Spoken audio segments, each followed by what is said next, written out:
Friend, আমি মুনমুন হোসেন আর আপনারা দেখছেন আপনাদের প্রিয় চ্যানেল গ্রাফটিং গার্ডেন।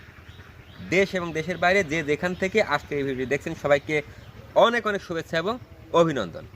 ফ্রেন্ড, এখনও পর্যন্ত যারা চারা আম গাছে কলম করে সফল হতে পারেননি, আজকের ভিডিওটা তাদের জন্য অত্যন্ত গুরুত্বপূর্ণ। আজকের ভিডিওতে আমি আপনার সাথে শেয়ার করব কিভাবে আপনারা সঠিক নিয়মে চারা আম গাছে কলম করে শতভাগ সফল হতে পারবেন। তাহলে বুঝতেই পারছেন কতটা ইন্টারেস্টিং একটা ভিডিও এখন আমি আপনার সাথে শেয়ার করতে যাচ্ছি। তাহলে চলুন শুরু করি আজকের মূল ভিডিও। ফ্রেন্ড, আজকের কলমটি করার জন্য আমাদের প্রয়োজন হবে এই ধরনের একটা ধারালো ছুরি, প্রয়োজন হবে কলমটি বাঁধার জন্য এই ধরনের গ্রাফটিং টেপ। আপনাদের বাড়িতে যে পলিথিনগুলো আছে একটু লক্ষ্য করলে দেখতে পাবেন, এইভাবে টানলে বড় হয়, সেগুলো আপনারা গ্রাফটিং টেপ হিসাবে ব্যবহার করতে পারবেন। আর প্রয়োজন হবে এই ধরনের 1 মাস বয়সী একটা আমের চারা গাছ। আর এই কলমটি করার জন্য আমাদের অবশ্যই এই ধরনের আদর্শ সায়ন নির্বাচন করতে হবে। আপনারা দেখতে পাচ্ছেন যে এটার মাথাটা একটু লক্ষ্য করলে দেখতে পাবেন যে একটা ফুটবে ফুটবে ভাব। আপনারা অবশ্যই কলম করার ক্ষেত্রে এই ধরনের আদর্শ সায়ন নির্বাচন করবেন। সায়ন সংগ্রহ করার ক্ষেত্রে আপনারা আর একটা দিক বিশেষভাবে নজর দিবেন, সেটা হচ্ছে আপনারা চেষ্টা করবেন আমাদের সায়নের যে ব্যাস অর্থাৎ ডায়ামিটার আর আমাদের চারা আম গাছের যে ডায়ামিটার সেটা যেন প্রায় কাছাকাছি বা সমান হয়। তো ফ্রেন্ড, এখন আমরা কলমটি করার জন্য সাইনটি রেডি করে নেব।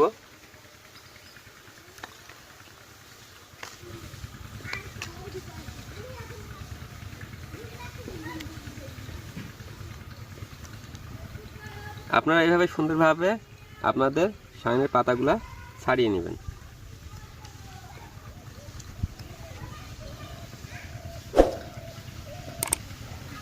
আর চারা আম গাছে কলম করার ক্ষেত্রে যে দিকটায় আপনারা সবথেকে বেশি লক্ষ্য রাখবেন সেটা হচ্ছে আপনারা যে সাইনটি নেবেন এটা যেন খুব একটা বেশি লম্বা হয় না।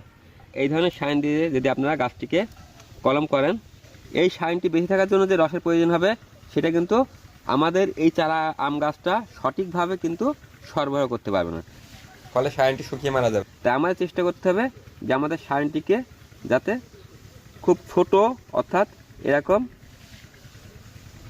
সাইজে করে নিয়ে সেট করার জন্য। তাহলে পরে এই সাইনটি বেশি থাকার জন্য তার উপযুক্ত রস সে এখান থেকে সংগ্রহ করতে পারবে।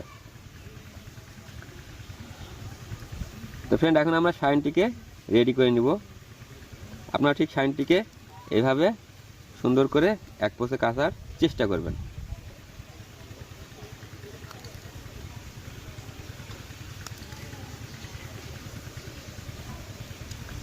এখন আমরা আমাদের এই চারা আম গাছটি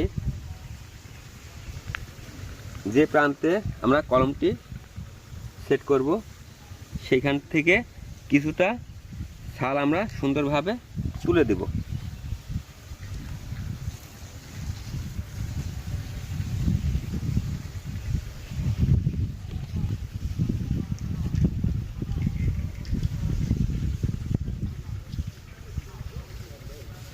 আপনারা ঠিক এইভাবে সুন্দরভাবে কিছুটা ছালের অংশ তুলে দেবেন।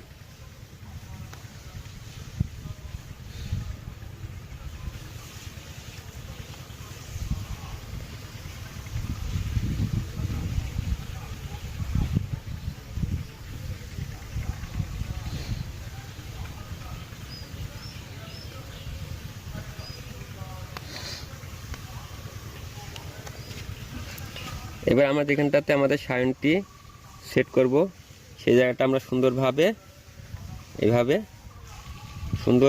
চিরে নেব। আপনারা দেখতে পাচ্ছেন যে আমরা সায়নটি লাগানোর স্থানটা খুব সুন্দরভাবে চিরেছি। আপনারা অবশ্যই এইভাবে সায়নটি লাগানোর স্থানটা সুন্দরভাবে চিরে দেবেন।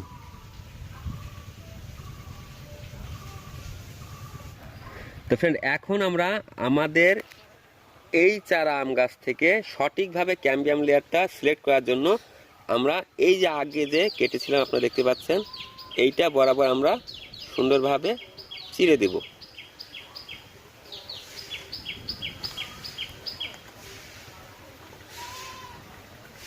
আপনারা দেখতে পাচ্ছেন যে এখন আমাদের ক্যাম্বিয়াম লেয়ারটা কিন্তু খুব সুন্দর এবং স্পষ্ট। তো ফ্রেন্ড, এখন আমরা আমাদের শাইনটি সঠিকভাবে একটা পাশ মিল করে আমাদের এই চারা আম গাছের যেখানটাতে আমরা কলমটি করতে যাচ্ছি সেখানটাতে সুন্দরভাবে লাগিয়ে দেব। আপনারা দেখতে পাচ্ছেন যে আমাদের একটা পাশ খুব সুন্দরভাবে আমরা মিল করে লাগিয়ে দিয়েছি। এখন আমরা এটাকে গ্রাফটিং টেপ দিয়ে খুব সুন্দরভাবে জড়িয়ে বেঁধে দেব। আপনারা অবশ্যই আপনাদের কলমটিকে এইভাবে গ্রাফটিং টেপ দিয়ে সুন্দরভাবে জড়িয়ে বেঁধে দেবেন।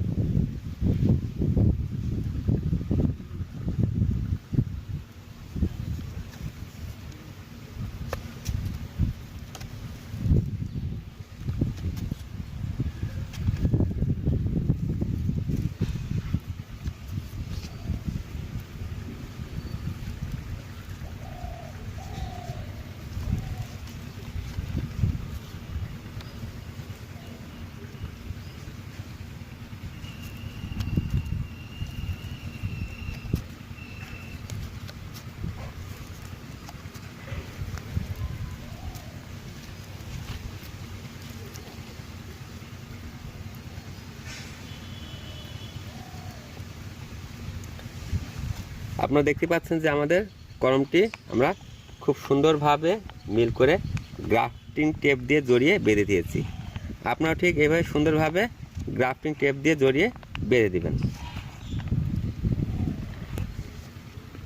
তো ফ্রেন্ড, এখন আমরা এটাকে হালকা ছায়াযুক্ত স্থানে কিছুদিন রাখবো এবং 15 থেকে 20 দিনের ভিতরে আমাদের এই কলমটি যদি সফল হয় তাহলে আমরা এখান থেকে আমরা কুশি দেখতে পাবো। তো ফ্রেন্ড, সে পর্যন্ত আমাদের এখন অপেক্ষা করতে হবে। ফ্রেন্ড, আজ 17 দিন পর আপনারা দেখতে পাচ্ছেন যে আমাদের কলমকৃত গাছটি থেকে কিন্তু খুব সুন্দর কুশি বের হয়েছে। তো ফ্রেন্ড, এখন আপনারাও যদি আপনাদের চারা আম গাছে এইভাবে সঠিক পদ্ধতিতে সঠিক নিয়মে কলম করেন তাহলে আশা করি আপনাদের চারা গাছ থেকেও এভাবে সুন্দরভাবে কুশি বের হবে। তো ফ্রেন্ড, এখন আমরা যেটা করব সেটা হচ্ছে আমরা এখন এটাকে এখান থেকে কেটে দেব।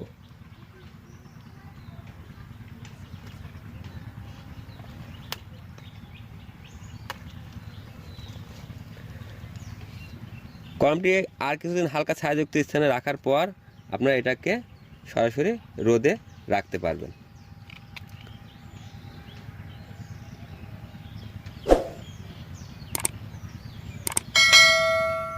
তাহলে ফ্রেন্ড, বুঝতে পারছেন যে সঠিক নিয়মে সঠিকভাবে আপনারা যদি আপনারা চারা আম গাছটাতে কলম করতে পারেন তাহলে অবশ্যই আপনারা শতভাগ সফল হবে। তাহলে ফ্রেন্ড, এই ছিল আজকের ভিডিওতে। ভিডিও ভালো লাগে থাকলে অবশ্যই লাইক করবেন, বন্ধুদের সাথে শেয়ার করবেন, আর আপনাদের মতামত কোনো কিছু জানতে হলে অবশ্যই কমেন্ট করবেন। আর যারা আমার চ্যানেলটি এখন সাবস্ক্রাইব করেননি অবশ্যই সাবস্ক্রাইব করবেন। আবার দেখা হবে পরবর্তী ভিডিওতে। সে পর্যন্ত ভালো থাকুন, সুস্থ থাকুন। ধন্যবাদ।